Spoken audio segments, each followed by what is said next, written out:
Nchi yetu imekuwa na mambo mengi sana katika kipindi hichi cha kuelekea uchaguzi mkuu. Uchaguzi mkuu ni jambo kubwa sana ambalo kila nchi inapitia pindi kila kiongozi wa nchi hiyo anapofikia mahali ambapo anamaliza kikomo cha muda wake. Lakini Mama Samia na yeye alichukua nafasi hiyo na anamaliza kikomo chake ili pia aweze kuingia kwenye awamu nyingine, awamu ya pili. Na kumekuwa na mambo mengi sana katika nchi yetu ya Tanzania, yakiwepo watu kudharau mamlaka, kuheshimu mamlaka, watu kuongea mambo ya ajabu, na kibaya zaidi kinachosikitisha na kinachohuzunisha ni pale ambapo unakuta mpaka siasa leo hii zinahubiriwa katika nyumba zetu za ibada, na ambavyo ni kinyume na taratibu. Siasa mahali pake panajulikana, ni bungeni, kwenye mikutano ya hadhara, huko kwenye mambo ya siasa, huko ndio sehemu yake ya siasa. Lakini tukienda kwenye masuala yanayohusu kumwabudu Mungu wetu aliye hai, tunamwabudu katika nyumba zetu za ibada, ikiwepo makanisani, ikiwepo na misikiti. Kama wewe ni mtumishi wa Mungu unataka kuingia kwenye siasa, ni vema ukaachana na huduma yako ya utumishi wa Mungu, ukaaga kanisa vizuri, ukalikabidhi kwa msaidizi wako, wachungaji wasaidizi, kwamba jamani, mimi sasa naacha kwanza uchungaji, niende kwanza kwenye siasa, nikimaliza siasa kule nitarudi kwenye huduma. Maana huwezi kutumikia mabwana wawili hata siku moja. Lazima mmoja tu utampenda na mmoja utamchukia.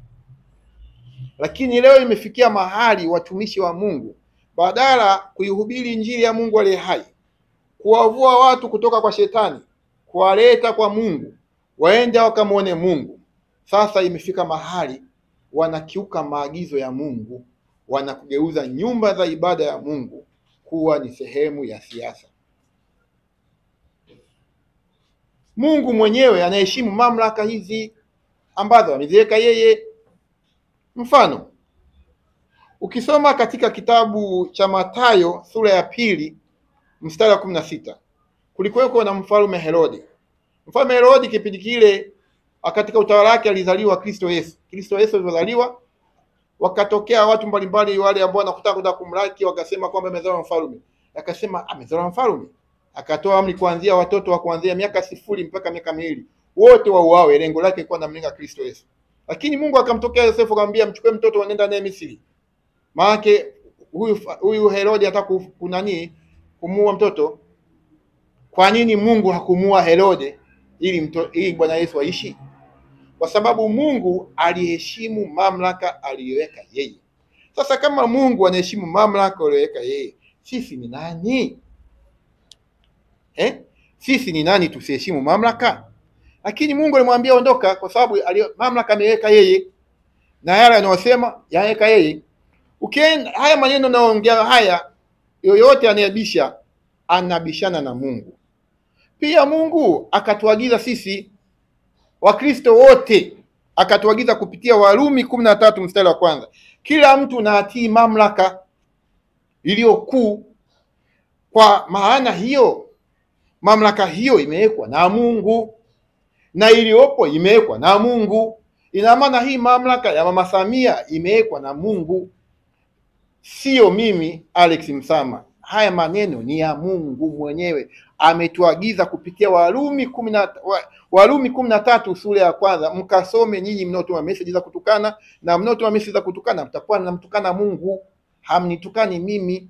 Na kila mtu anayesikia hii neno akasome Warumi 13 sura ya 1 mstari wa 1, unasema kila mtu atii mamlaka kuu, kwa maana hakuna mamlaka isiyotoka kwa Mungu, na iliyopo imewekwa na Mungu. Hii ya Mama Samia imewekwa na Mungu, hajajiweka mwenyewe. Mama Samia ni Mungu amemweka. Kwa hiyo lazima tuheshimu hizi mamlaka. Na pia Mungu akaendelea kutuonya kupitia Warumi 13 sura ya pili, akaenda kutuonya, kwa maana amwasie mwenye mamlaka hushindana na agizo la Mungu. Sio mimi, hiyo ni Warumi 13 sura ya pili. Hivyo amwasie mamlaka, yani anayemwasi Samia Suluhu Hassan anashindana na Mungu. Kwa hiyo watumishi wanaomwasi, wanaofanya mambo tofauti na neno la Mungu, wanamwasi Mungu. Nafikiri mnanielewa. Na Mungu akaongeza hiyo Warumi 13 akaongeza akasema, washindanao watajipatia hukumu. Sio mimi, sio Alex Msama, ni Mungu mwenyewe, ni neno lake.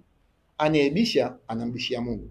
Wote mkasome kuanzia Warumi 13 mpaka 16. Ni maagizo ya Mungu jinsi ya kumheshimu rais wa nchi yetu. Kwa hiyo wote wanawasi watajipatia hukumu. Kwa hiyo yanayofanyika haya ni maelekezo ya Mungu. Mimi nimetafakari, nimesoma Biblia sana, nimemwona Mama Samia anaongoza nchi hii kwa mujibu ya maelekezo ya Mungu aliye hai. Haongozi nchi hii, na wanaomsema wanamsema Mungu, wanaomshutumu wanamshutumu Mungu, na hukumu yao ipo. Na anachokifanya Mama Samia ni sahihi, anatekeleza neno la Mungu. Ukisoma hii hapa Warumi 13 yoyote, hata nyinyi waandishi mkasome, yameandikwa Warumi 13 sura ya 3, Warumi 13 sura ya pili. Hivyo amwasie mwenye mamlaka hushindana na agizo la Mungu. Yaani wewe usipomtii Mama Samia unashindana na agizo la Mungu. Na Mungu akaongeza, sio mimi, haya ni maneno ya Mungu, anatuambia sisi wa Kristo, nao washindanao wanajipatia hukumu.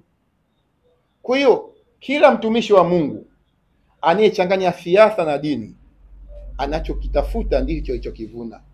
Asilalamike mahali kokote, bali amrudie Mungu wake, atubu na muombe msamaha rais. Sio mimi Alex Msama, ni maagizo ya Mungu. Kwa sababu naongea na watumishi wa Mungu, vifungu ninavyovitaja wanavijua, na wataenda kusoma na wataona, na watakwenda kusema kwamba Alex Msama alikuwa ni muongo au alikuwa mkweli. Lakini haya ninazungumza, na Mungu pia akaendelea kuzungumza, akasema, kwa kuwa yeye ni mtumishi wa Mungu kwako kwa ajili ya mema, lakini ufanyayo mabaya ogopa, kwa maana hauchukii upanga bure, kwa maana kuwa ni mtumishi wa Mungu. Mama Samia naye ni mtumishi wa Mungu, anayoyafanya anatekeleza yote maagizo ya Mungu. Kwa hiyo sisi tumepewa mwongozo wetu wa kufanya huduma hizi za Mungu. Mungu ametupa maelekezo. Ukisoma Warumi 13 sura ya kwanza mpaka ya 16 utapata kila kitu. Na Mungu mwenyewe huyo, tena Mungu mwenyewe tunayemwabudu sisi, hata nyinyi waandishi wa habari wote mnamwabudu, dunia nzima inamwabudu Mungu aliye hai, na wote tunaishi kwa pumzi zake. Anasema Warumi 13 sura ya 5, kwa hiyo lazima kutii. Ni Mungu anasema lazima kutii, kwa sababu ile ghadhabu tu, yani lazima tutii kwa sababu ile ghadhabu tu, ila kwa sababu ya dhamira. Yani kutii ni lazima, sio unabembelezwa bwana. Lazima utii, tena uwe mnyenyekevu. Na sio hayo tu, Mungu akaongeza zaidi, akasema kwa sababu hiyo tena mwalipa kodi, kwa kuwa wao ni wahudumu wa Mungu. Yani na hata kodi inatakiwa tulipe, kwa sababu wao ni wahudumu wa Mungu. Kwa hiyo nataka niwaambieni kwamba watumishi wa Mungu wote,